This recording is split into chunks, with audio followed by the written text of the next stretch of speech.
जा रहे हो, बाती लगाई है आपने मंदिर के अंदर, तो कुछ देर बैठिए, कुछ देर स्मरण करिए। हमारे यहां तो यहां तक कहा गया है कि किसी मुर्दे को अगर जलाया भी जाता है तो कपाल क्रिया तक रुकना पड़ता है कि थोड़ा रुकिए, कोई पीछे से आकर कुछ कर ना जाए। दीप जलाएं, थोड़ी देर रुकिए। और दीप का भी नियम है महाराज, दीप का भी नियम है। दिए में जो फूल बत्ती लगती है, गोल बत्ती लगती है, गोल वाली, ये बत्ती हमेशा कोई विष्णु भगवान की पूजन कर रहे हो, शिव जी की पूजन कर रहे हो, कोई अन्य देवता का अगर आप स्मरण कर रहे हो तो गोल बत्ती लगाई जाती है। भगवान के मंदिर में पूजन कर रहे हो तो गोल बत्ती लगाएं। लंबी बत्ती, लंबी वाली जो बत्ती होती है लक्ष्मी की पूजन में, देवी पूजन में, जितनी भी माताओं की आप पूजन करोगे, जितनी भी देवियों का आप स्मरण करोगे, उसमें लंबी बत्ती का प्रमाण है। पितरों की पूजन में लंबी बत्ती का प्रमाण है। पितरों को कभी गोल बत्ती नहीं लगती। आप मटके के पास में, परिंदे के पास में, जल के पात्र के पास में कोई भी अगर दिया लगाएंगे तो वहां गोल बत्ती रखकर लगाएंगे तो घर में लक्ष्मी नहीं टिकेगी। कई लोग कहते हैं कि परिंदे के पास, मटके के पास में, पानी के स्रोत के पास में जहां जल भरते हैं, हंडा रखते हैं, टंकी रखते हैं, वहां पर मटके के पास बत्ती लगाओ, दिया लगाओ, पितर शांत रहेंगे। तो पितरों को शांत करो, मना नहीं है, पर दिया लगाने का नियम है कि पितरों को अगर आप दिया लगा रही हो मटके के पास, परिंदे के पास, या अमावस्या के दिन पितरों के लिए अगर दीप लगा रही हो तो गोल बत्ती अगर लगाओगी तो कार्य कभी सफल नहीं होगा। धन आएगा जाएगा, टिकेगा नहीं। इसलिए पितरों के लिए अगर दिया लगाना है, पूर्वजों के लिए दिया लगाना है, पितरों के लिए अगर दीप लगाना है तो लंबी बत्ती लगाइए, लंबी बत्ती। महाराज लंबी बत्ती का प्रमाण हमारे यहां शास्त्र का, गोल बत्ती का प्रमाण। और सुंदर चरित्र कहा, यदि आपके जीवन में बहुत ज्यादा लक्ष्मी से तकलीफ है, कष्ट बहुत ज्यादा है, या इसलिए शायद कहा जाता है कि भगवान को सर्वश्रेष्ठ कौन सा चंदन अच्छा लगता है।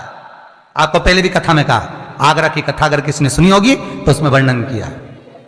भगवान को सर्वश्रेष्ठ चंदन कौन सा, भगवान को सर्वश्रेष्ठ चंदन कौन सा प्रिय है, वो कौन सा चंदन है जो भगवान विष्णु को लगाएं, राम को लगाएं, कृष्ण को लगाएं, वो कौन सा चंदन है जो श्री हरि को लगाया जाए। तो जीते जी भगवान विष्णु एक बार गले लगाते हैं, उसको कहते हैं हरि चंदन। कौन सा चंदन है? हरि चंदन। हरि चंदन बाजार में नहीं मिलेगा, हरि चंदन आपको बनाना पड़ेगा।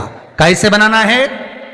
तुलसी जब सूख जाए उसकी जड़ को निकाल लिया जाए, वो जड़ को पानी में धो लिया जाए, धोने के बाद उसको सिलवट्टे पर, पत्थर पर घिसा जाए और घिसकर उसमें थोड़ा सा कुंकू, रोली डालकर तैयार कर कर जो भगवान विष्णु के मस्तक पर, कृष्ण राम के मस्तक पर लगा देते हैं और उसकी एक बिंदी अपने हृदय पे लगा लेते हैं। जीते जी भगवान एक बार उसको गले लगाते ही हैं। हरि चंदन प्रियता। जैसे शिव महापुराण में रुद्र चंदन का भाव है,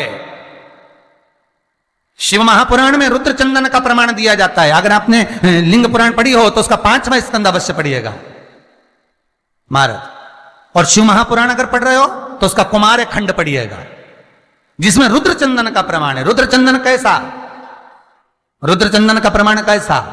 तो महाराज कहा, चंदन घिसकर, पीला चंदन घिसकर उस चंदन को 3 मुखी रुद्राक्ष पर लपेट लिया जाता है। 3 मुखी रुद्राक्ष पर उस चंदन को लपेटा जाता है। लपेटोगे उसके बाद उसको ऐसा गोल करोगे तो एकदम चिकना हो जाएगा, एकदम चिकना, ठीक है, एकदम चिकना हो जाएगा। और उस चंदन को आप शिवरात्रि के दिन, और कोई से भी महीने की शिवरात्रि, किसी भी महीने की हो, सब फलदायी होती है। अगर आप पंचांग में देखेंगे तो शिवरात्रि लिखी हुई आती है, हर महीने शिवरात्रि पड़ती है। किसी भी महीने की शिवरात्रि पर रुद्र चंदन, अर्थात जो चंदन का आपने 3 मुखी रुद्राक्ष में लेपन करा है, उसका गोला बनाया है, वो चंदन अच्छा मोटा मोटा कर लेना, अच्छा बढ़िया, ऐसा नहीं कि थोड़ा बहुत ही लगाओ, पूरा रुद्राक्ष दिखना नहीं चाहिए, पूरा लपेट कर उसको शंकर के शिवलिंग पर ले जाकर रख दीजिए। और फिर धीरे धीरे शंकर भगवान का जल अभिषेक करना प्रारंभ कर दीजिए। वो चंदन पूरा धीरे धीरे शंकर के शिवलिंग पर डलना चाहिए। शंकर के मूल मंत्र श्री शिवाय नमस्तुभ्यम का जाप करिए। यह कहलाता है रुद्र चंदन। इस चंदन के अभिषेक से महाराज जो काम नहीं होता आप कर कर उस कार्य को प्राप्त कर सकते हो, सिद्ध कर सकते हो। रुद्र चंदन, हरि चंदन, रुद्र चंदन, ये वो चंदन है जो जीवन का सुख प्रदान करने वाले, हरि तत्व देने। मंगल है, राहु है, केतु है, दशा बेकार चल रही है, लक्ष्मी नहीं आ रही, कष्ट बहुत है, फैक्ट्रियां नहीं चल रही, कहीं मत जाओ, मेरे शिव की शरण में जाकर एक बार शिव महापुराण को पूरी सुनो। शास्त्र के हटकर कुछ नहीं बोलेंगे।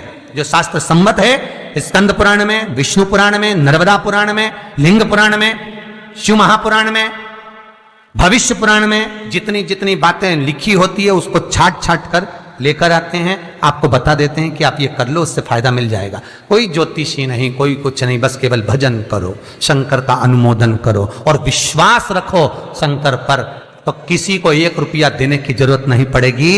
भजन करो, विश्वास शंकर पर रखना, जन्म मरण और परण वो देगा, सुख वो देगा, समृद्धि वो देगा।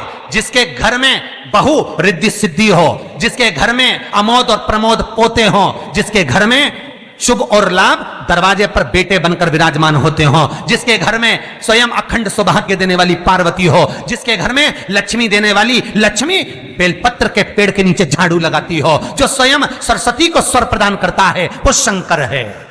जब सब कुछ उसके पास में है, कुबेर का खजाना वो चोर को दे देता है, जब सर्वस्वता उसके पास है, तो आप इधर उधर डोलते क्यों हो?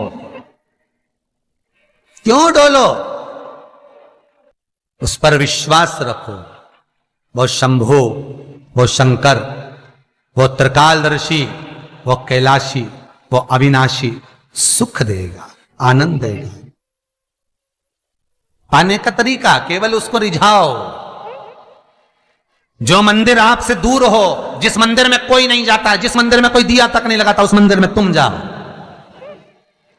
और उस मंदिर में एक दिन जाकर प्रकाश कर कर आना, एक बार दिया जला कर आना, मंदिर की सफाई कर आना, शंकर जी पे जल चढ़ाकर उनको स्नान कराकर कोई पत्ती पेड़ पौधे के पास में तोड़ के चढ़ाए आना। 2-4 बार कर कर देखना कितना शांति, कितना धीरज, कितना आनंद, कितनी समृद्धि, कितनी लक्ष्मी मिलती है। तुम करोगे तुम्हारा पेट भराएगा, हम करेंगे हमारा पेट भराएगा। स्वयं करिए।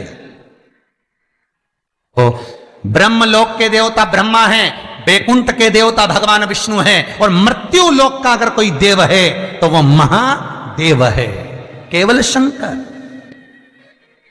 केवल शिव, मृत्यु लोक का देव।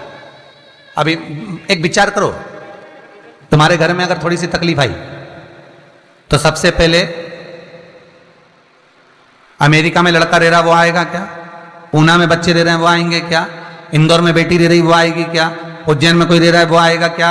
सबसे पहले वो आएगा जो तुम्हारे घर के पास होगा या घर के करीब में होगा, बिल्कुल लगा हुआ होगा या घर में होगा। अब आप कहां रहते हो? जितने लोग कथा सुन रहे हैं सही बताना, कहां रहते हो? पृथ्वी पर मृत्यु लोक में रहते हो। और पुकार किसको रहे हो? ब्रह्मलोक में। पुकार किसको रहे हो? बैकुंठ लोक में। पुकार किसको रहे हो? इंद्रलोक में। और जो घर के घर में रह रहा है, जो तुम्हारे पास में रह रहा है, जो मृत्यु लोक में रह रहा है, उसको तो बुला ही नहीं रहा। कई लोग कहते हैं मृत्यु लोक। कई लोगों की आदत है पड़ोसन को तो खूब चाय पिलाएंगे, पड़ोसन की काकी के तो